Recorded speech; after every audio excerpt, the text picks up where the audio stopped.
Boa tarde, pessoal. Eu sou o Guilherme, médico do primeiro ano de residência da terapia intensiva do CPET. A minha aula é choque cardiogênico. Então, os objetivos da aula é a definição dos critérios diagnósticos, as principais etiologias, a fisiopatologia do choque, a clínica e o manejo. Então, o que é o choque cardiogênico? É a hipoperfusão tecidual, a queda da pressão arterial na ausência de hipovolemia.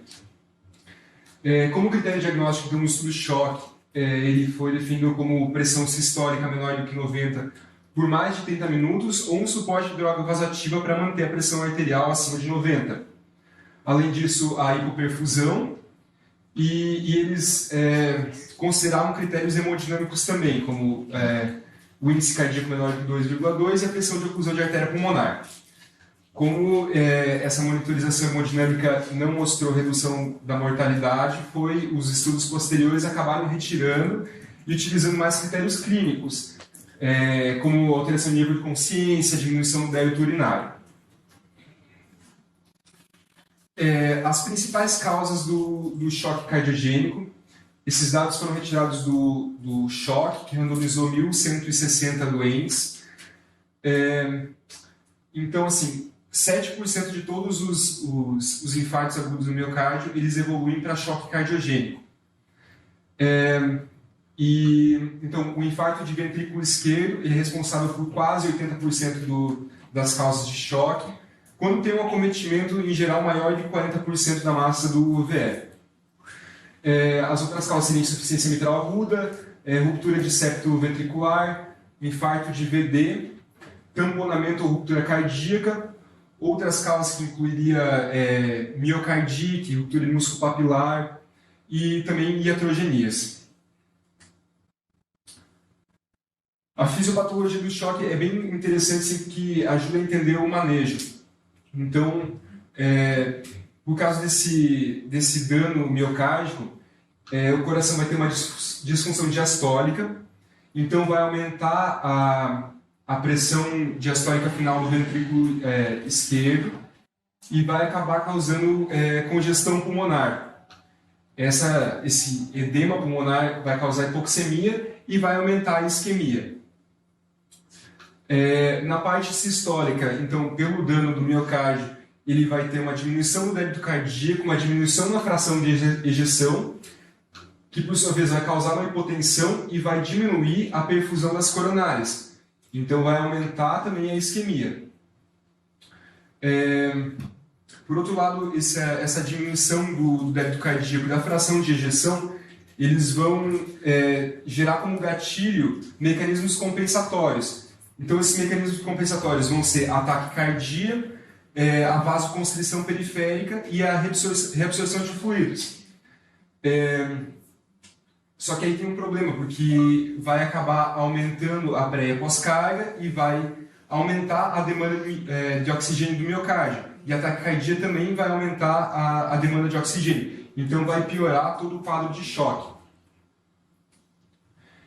É claro que não é tão simples assim o mecanismo. Quando tem um dano cardíaco, acaba liberando uma cascata de citocinas no corpo.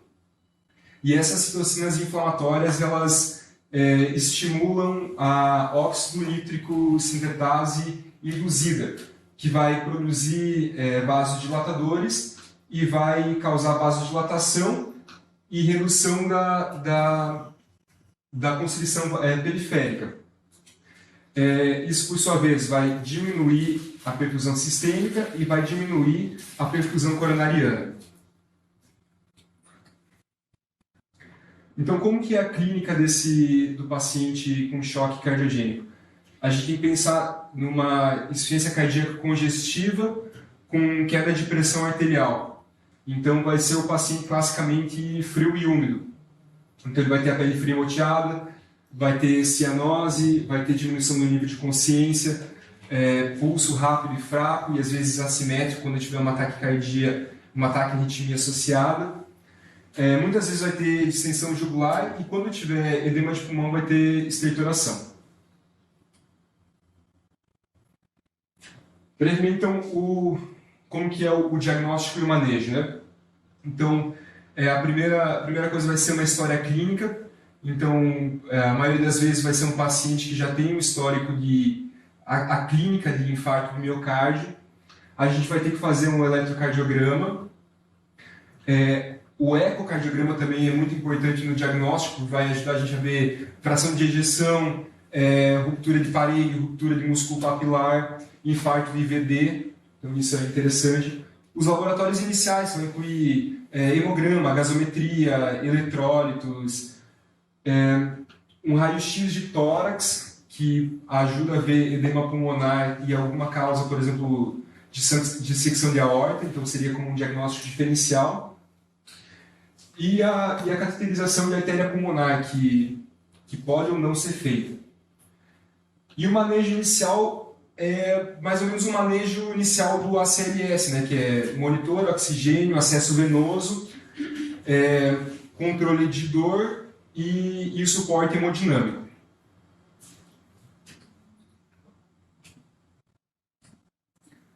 Então, assim, o manejo mais específico agora. Como que a gente faz o manejo da dor?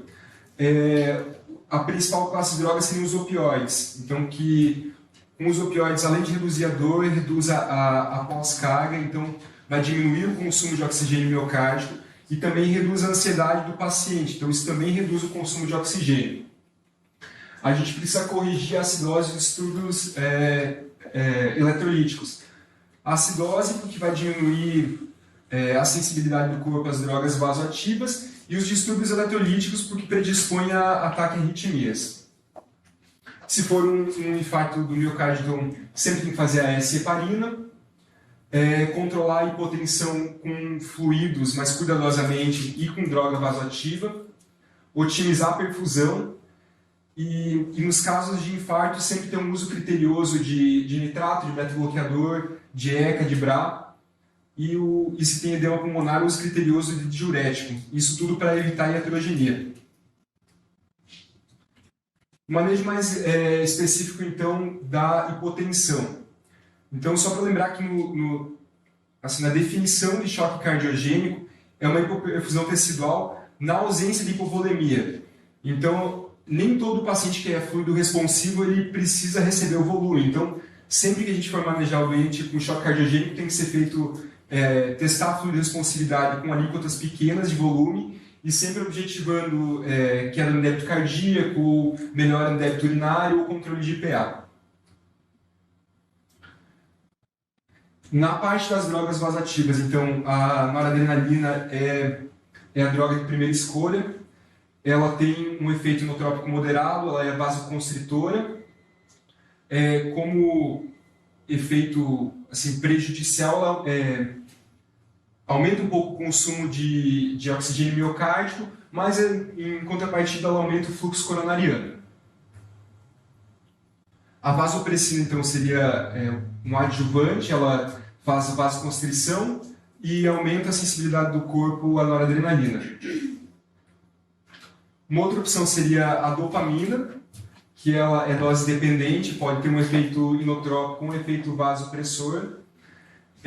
Nenhum estudo mostrou benefício da dopamina em relação à noradrenalina, mas é preconizado o uso da noradrenalina pelo maior risco de taquiarritmia quando usada a dopamina. Beleza, a gente manejou já a baixa pressão do paciente, agora a gente vai ter que ver se ele está bem perfundido. Então a gente tem uma série de fatores que ajudam a orientar se o paciente está bem perfundido ou não, que seria o lactato alto, que a gente sabe que é metabolismo anaeróbio, vai subir o lactato, o base excess menor que 4, que seria por criar ácidos fortes, dissocia o ácido, então os ânions fortes diminuiriam o base excess, mais ou menos essa a teoria, assim. Aí um gap de CO2 alto, que a gente já comentou em aulas passadas, a saturação venosa de O2 baixa, que a gente já comentou, uma baixa pressão de pulso e oligúria ou anúria.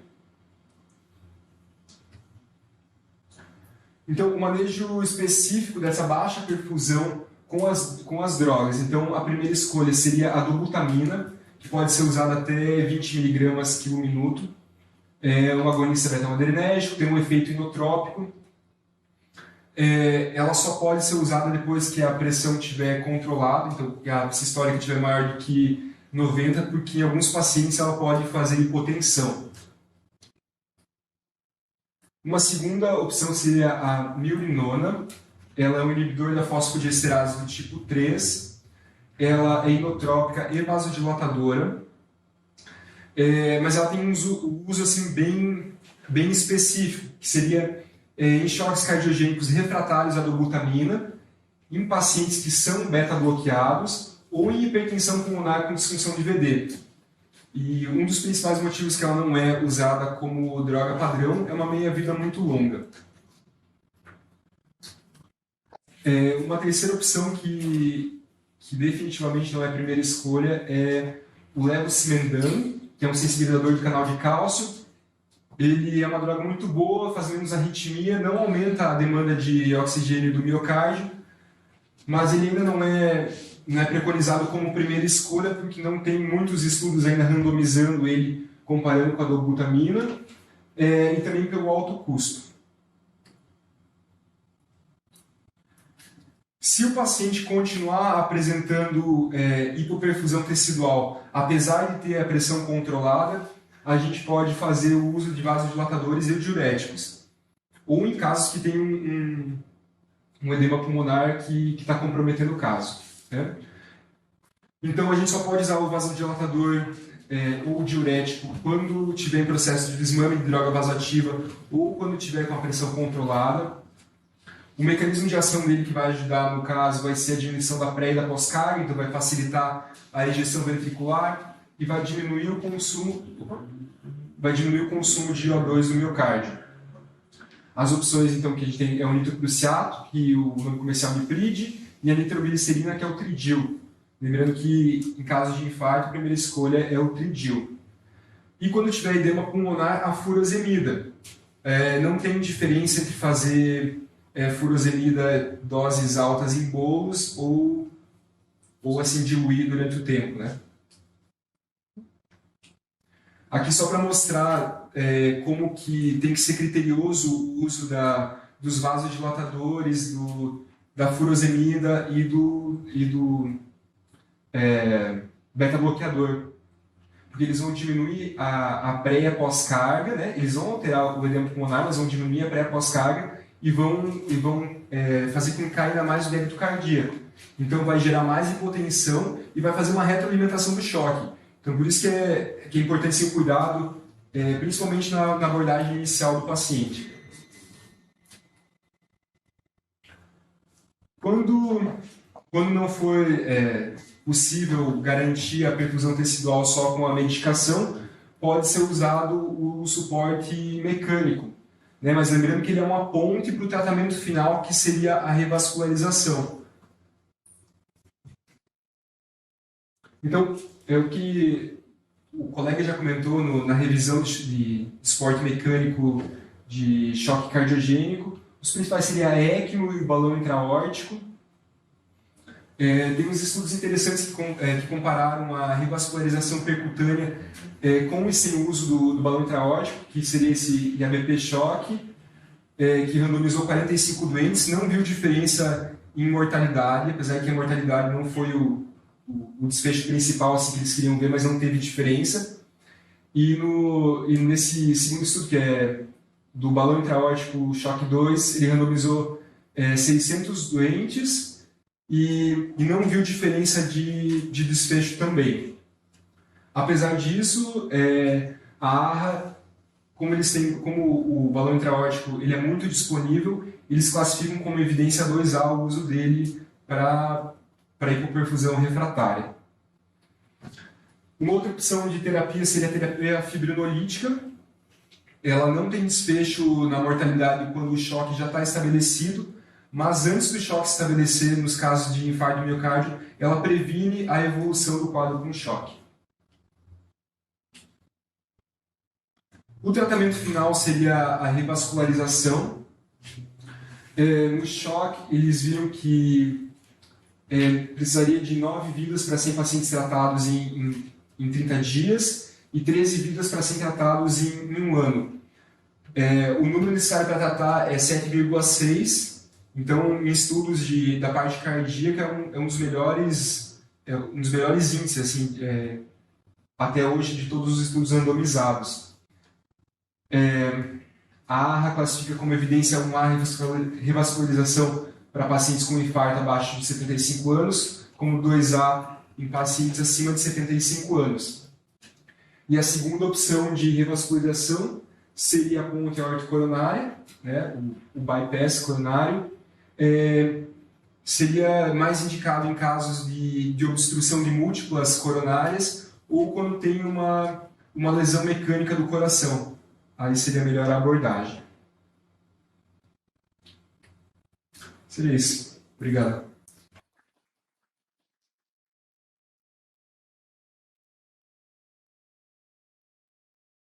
Ok? Novamente. Aí, ó. Põe a cadeirinha em cima aí para você responder as perguntas. Ali, vamos começar com você. Você que está cheio.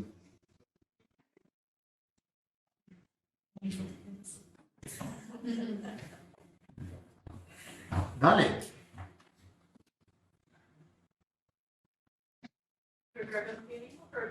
Nenhuma pergunta? Choque cardiogênico dominado. Vinícius, você que é o nosso primeiro cardiologista. É verdade. Eu não sei o que é evidente. Você ficou muito estranho com isso aqui, com o cabelo lá. É muito diferente. Tá mais sério, assim. Sério? Aí, claramente, não me obrigaram a usar gravata também. Na verdade, assim, eu até...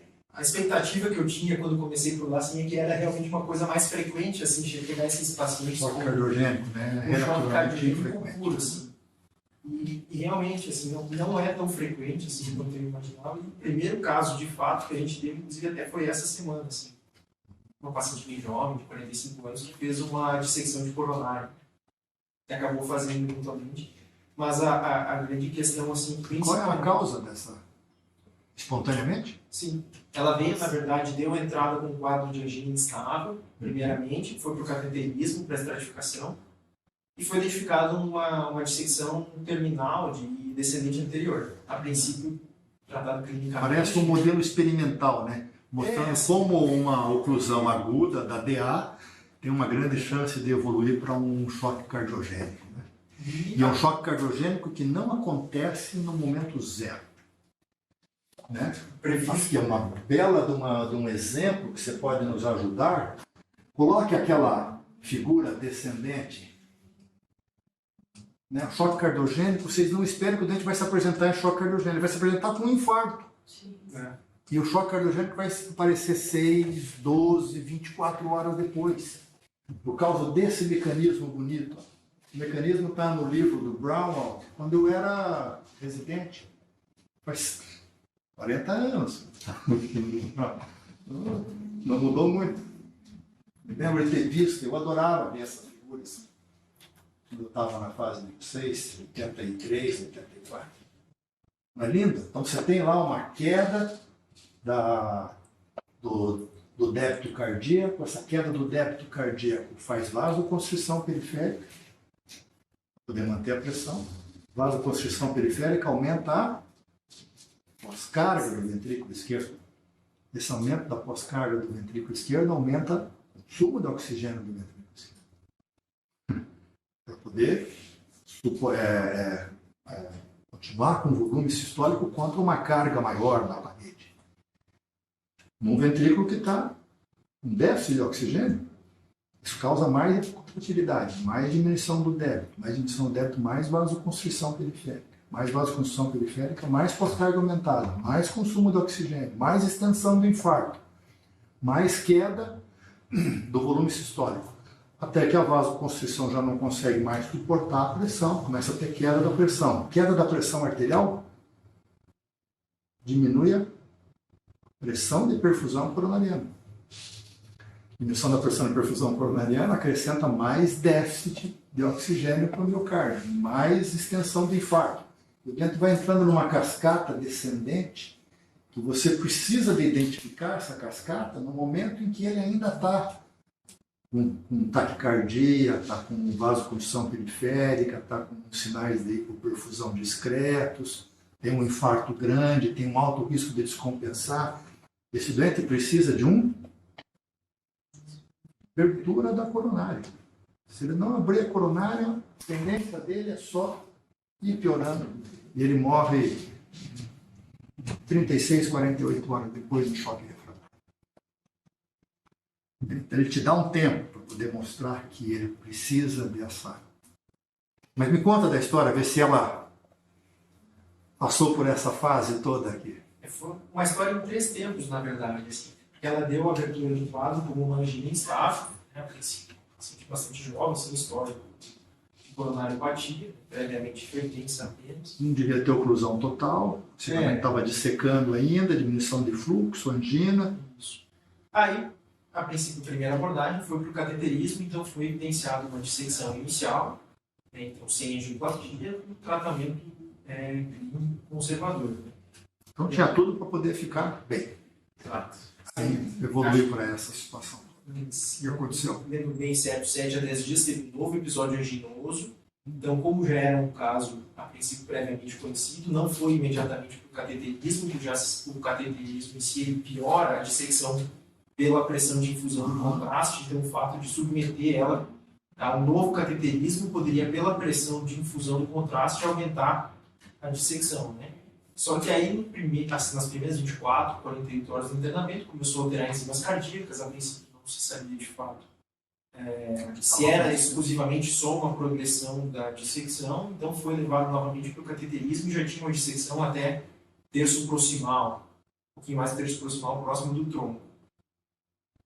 Também foi optado ainda por conduta conservadora e para fazer um planejamento cirúrgico da abordagem da revascularização. E nesse meio tempo, ela entrou em choque cardiogênico franco à noite, dissecou até tronco de coronário e foi para a revascularização de emergência na madrugada.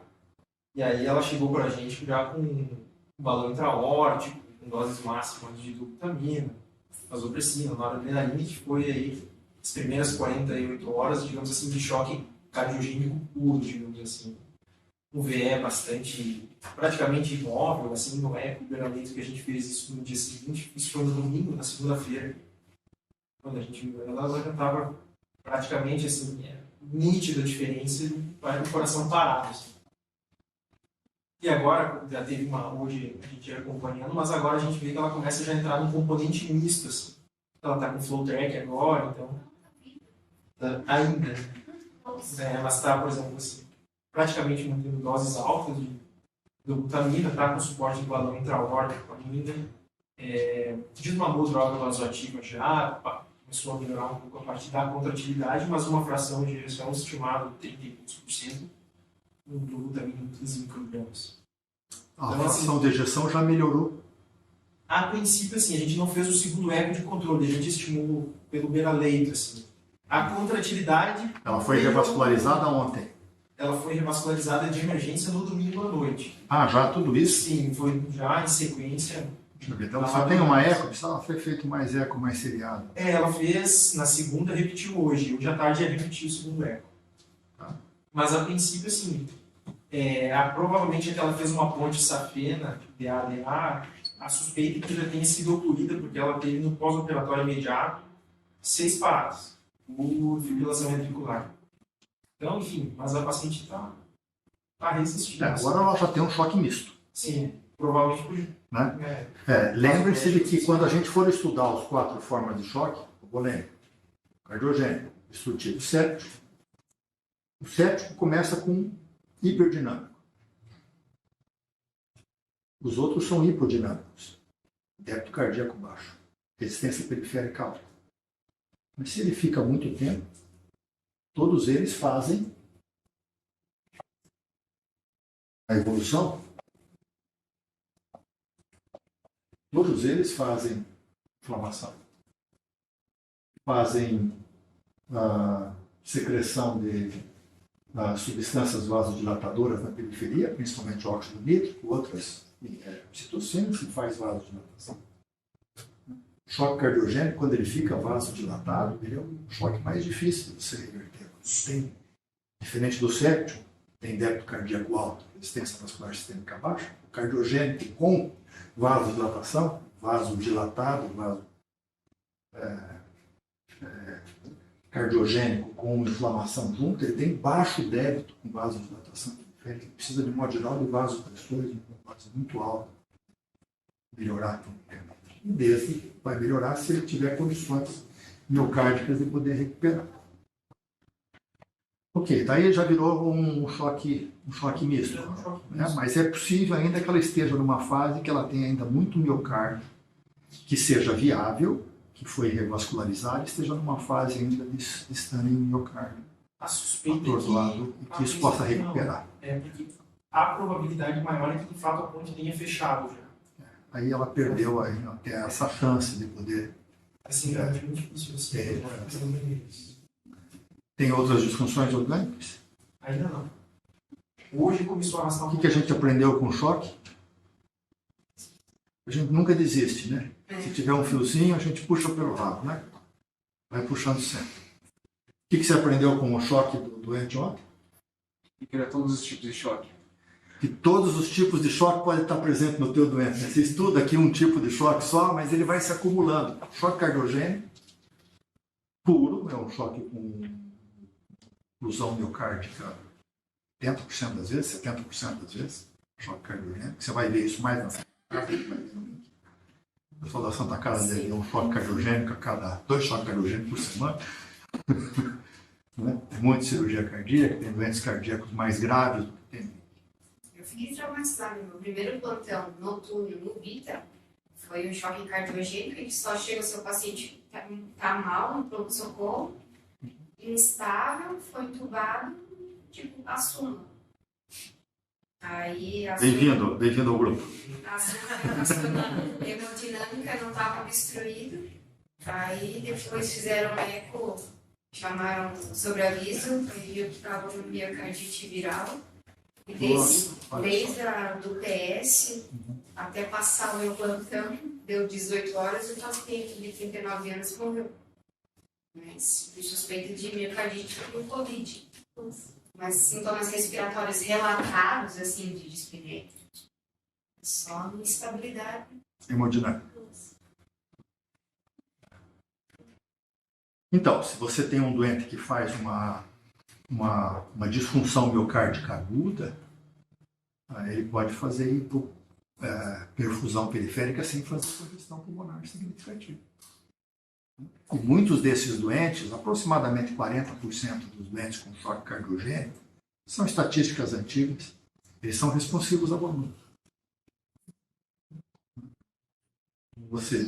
De repente, você perde contratividade sem que você tenha... O mecanismo da insuficiência cardíaca é você ter diminuição do débito cardíaco, ter diminuição do volume circulante efetivo para o rim, secreção de renina, angiotensina, aldosterona, retenção de sódio e água que vai acumulando. Isso leva dias para você poder fazer um acúmulo de volume significativo. Né? O doente que faz choque numa fase aguda, ele pode um pouquinho mais da metade fazer congestão pulmonar, mas um pouquinho menos da metade não fazer congestão pulmonar. Se ele é um doente que já estava tomando diurético, estava meio que inapetente, teve alguns episódios de vômito, esse doente perde função ventricular aguda com o coração relativamente seco, o que vai responder numa fase inicial a uma reposição de volume. Por causa disso, a ideia de que todo choque, a princípio, ele é responsivo ao volume até que ele prove o contrário, ou seja, que ele tenha sinais clínicos evidentes de que está com congestão. Naquela fase inicial de resgate, né? Depois, na fase de manutenção, aí você precisa daí de fluido responsividade, precisa de outros sinais clínicos.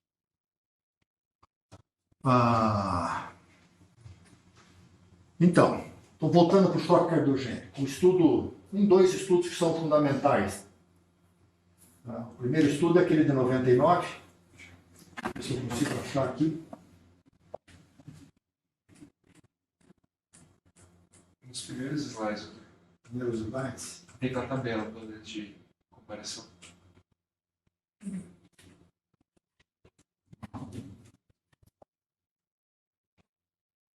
Vou achar aquele estudo de 99 que mostra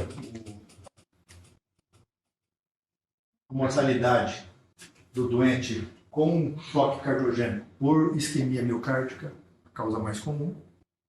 Se não abrir a artéria, o doente morre. Mortalidade quase 100%, 95%. E o estudo de 99 mostrou que se você, junto com o choque cardiogênico, a presença de isquemia aguda, leva de alguma forma para poder abrir a artéria, a mortalidade cai de 40% para 75%. Você pode ter uma queda da mortalidade para 3/4 ou para metade. Dependendo daí do mix do doente, quanto mais grave for o doente, maior a mortalidade, mas não chega a 100%. Você pelo menos tem uma janela de opção de poder. Então, tudo que você faz na beira do leito é para poder compensar o doente hemodinamicamente, mas o mais rápido possível ele ir para a hemodinâmica, para poder arrumar uma forma de poder abrir a artéria. Senão a mortalidade dele é ao redor de 100%. Perto disso. Não estamos falando dos doentes que fazem choque cardiogênico, miocardite, não são por isquemia, mas que são aí um percentual ao redor de 20% no máximo. A maior parte das cortes, dos bancos de dados com doente com choque cardiogênico. Segundo, veja se o doente tem um componente hipovolêmico ou não. E esse doente precisa de fazer o quê para poder melhorar clinicamente? Ele precisa de elevar a pressão arterial. Você pegar um doente que tem choque cardiogênico, cujo mecanismo primário de hipotensão é a diminuição do débito cardíaco, quiser fazer um inotrópico, ele vai chocar. Ele vai chocar porque nós não temos disponível um inotrópico que não faça vasodilatação. Não tem. Você vai fazer dobutamina, você vai fazer levosimendan, você vai fazer milrinona, qualquer um deles vai fazer vasodilatação. Se o doente já está hipotenso, com máxima vasoconstrição, você já garantiu que ele não tem hipovolemia. Ele precisa primeiro aumentar a pressão arterial. Porque se você fizer um inotrópico direto, pensando que você vai aumentar o volume sistólico desse doente, ele vai ter queda da pressão arterial e vai ter queda da perfusão coronariana. E vai piorar o choque. Você não vai ganhar ação de inotrópico num doente no qual você concomitantemente diminuiu a pressão de perfusão coronariana. Imaginando que ele tem ainda miocárdio nas zonas de penumbra, ele está dependente, a perfusão naquela área, da pressão de perfusão coronariana. Então, primeiro tem que elevar a pressão arterial. Isso a gente já aprendeu. Então, o primeiro tratamento é um vasopressor. Qual que é o primeiro vasopressor que a gente usa? Noradrenalina. O segundo? O terceiro? Isso sim que é. Não tem outro. É noradrenalina ou noradrenalina. Por que a gente não usa adrenalina? Faz mais arritmia, aumenta o consumo de oxigênio arterial, não é isso que você quer. Por que não usa a dopamina? A dopamina tem um efeito vasoconstritor pior, não é tão forte. Ela também tem um efeito inotrópico, mas faz mais arritmia e aumento do consumo de oxigênio biocárdico, coisa que você não quer naquele momento. Você quer primeiro aumentar a pressão de perfusão coronariana.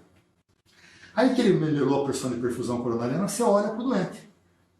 Se ele continuar com sinais evidentes de hipoperfusão, ele pode aceitar um inotrópico. Agora você já garantiu que ele tem pressão de perfusão coronariana. Você vai acrescentar uma dobutamina, uma milrinona ou um levosimendan num doente que você garantiu o mínimo de perfusão coronariana. Por quê? Repetindo, fisiologia. Porque se o doente tiver uma obstrução, ele vai ter que ir para o cateterismo. Não adianta você querer ficar aumentando pressão de perfusão coronariana, não deve estar obstruído. Está com choque cardiogênico com perda de músculo. Okay? Associado a isso, você vai aumentar a pressão de perfusão coronariana. Você vai ter as duas coisas juntas, abrir a artéria e garantir perfusão. Aí o terceiro ponto é, eu vou tentar aumentar o débito cardíaco para poder garantir que ele tenha uma boa perfusão sistêmica. Uma boa perfusão sistêmica vai diminuir que ele entre naquela cascata vasodilatada de ficar fazendo secreção de substâncias vasodilatadoras periféricas, e que ele melhora um pouquinho o voo de galinha, né? Melhora 4, 6 horas, agora ele está bem. Mas ele tem hipoperfusão ainda, ele tem lactato aumentado, tem tóxica tecidual. Esse doente melhora durante 2, 4 horas e volta a piorar outra vez. Aí você vai lá, aumenta a droga vasoativa. Agora ele melhorou. Mas não, se você não corrigiu a hipoperfusão, é voozinho de galinha, né? E vai embora. Ou melhorou um pouquinho, piora outra vez. Melhorou um pouquinho, piora mais. Melhorou, aí vai embora. Não seguramos mais. Temos que acabar com essa cascata. Primeiro abrir a artéria, garantir pressão de perfusão e depois inotrópico. Qual é o melhor inotrópico? Se tiver na mão. Qual é o mais fácil de usar? Do butamina. Tem outro? Não. Por que não usa milrinona? Ok, milrinona tem 3 ou 4 trabalhinhos, nenhum deles com mais do que 12 doentes. Não tem nenhum trabalho com milrinona com mais do que 12 doentes. Eu estou exagerando, às vezes eu faço uma caricatura. Okay? Mas são sim, assim, coisinhas pequenininhas. A milrinona, como ela é uma inibidora fosfodiesterase, ela tem um mecanismo diverso do efeito inotrópico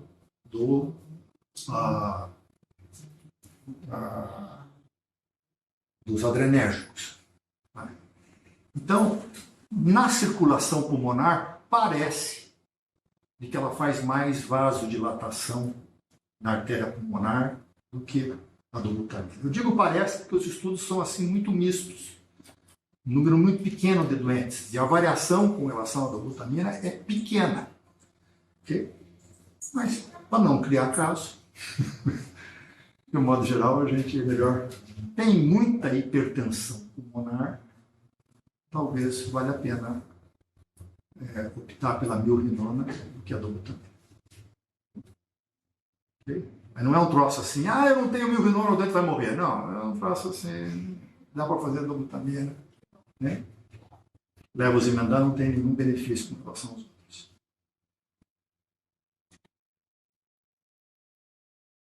Dá para usar levosimendan, não vai fazer mal. Você só vai pagar mais caro para fazer a mesma coisa.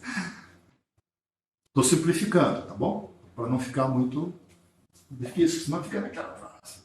O que mais? Esse paciente estava sendo ponderado, associado do sinotópico. A princípio, estava se pensando em associar o levosimendan. Por essa questão justamente de não piorar, não fazer tanta vasodilatação. Já tem esse componente agora vasodilatação. Mas ela faz vasodilatação.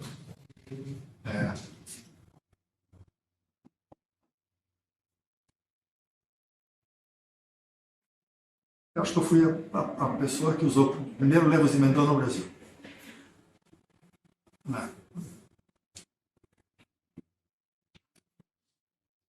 Não sei se foi. Não admiti isso também, né? Mas quando chegou, era um remédio que a Água estava lançando, e ela pediu para alguns centros fazerem uma experiência com levosimendan. Eu me lembro de ter chegado levosimendan, no HC aqui, devia ser 97, a gente já usou levosimendan, fizemos um trabalhinho com 10 doentinhos, assim, era uma anotação de dados. Pode ser que alguém tenha usado antes. É que nem agora tem a antibiótico, né? Mas aqui no HT, acho que o Dr. Fernando mexeu com isso, da ceftazidina com Corbacter. Sim. Acho que foi aqui em São Paulo, só não tinha em outro lugar no Brasil. Não sei. Mas nós somos o centro no mundo que mais utilizou. Não, nós somos o centro no mundo quando a gente entrou no estudo do Doripenem. que era um competidor com o meropenem. Nós fomos 113 centros, quem mais usou. Acho que com a ceftolozane, no caso do Bactan, nós fomos o 4º ou 5º centro. Mais usou. A Fernanda é talvez quem mais tem experiência. No mundo, estou dizendo, mas no Brasil fomos o primeiro, quem mais usou. É exatamente uma... R$1.800 a diária. Quanto? R$1.800 a diária, farmacêutica. Acho que nós usamos no Doripenem 74 lentes e no Aspect 36. É difícil que alguém tenha mais experiência que a Fernanda, porque a Fernanda usou em todos. Né? Usa-se muito pouco. Ceftolozane, no caso do Bactan, no Brasil mesmo.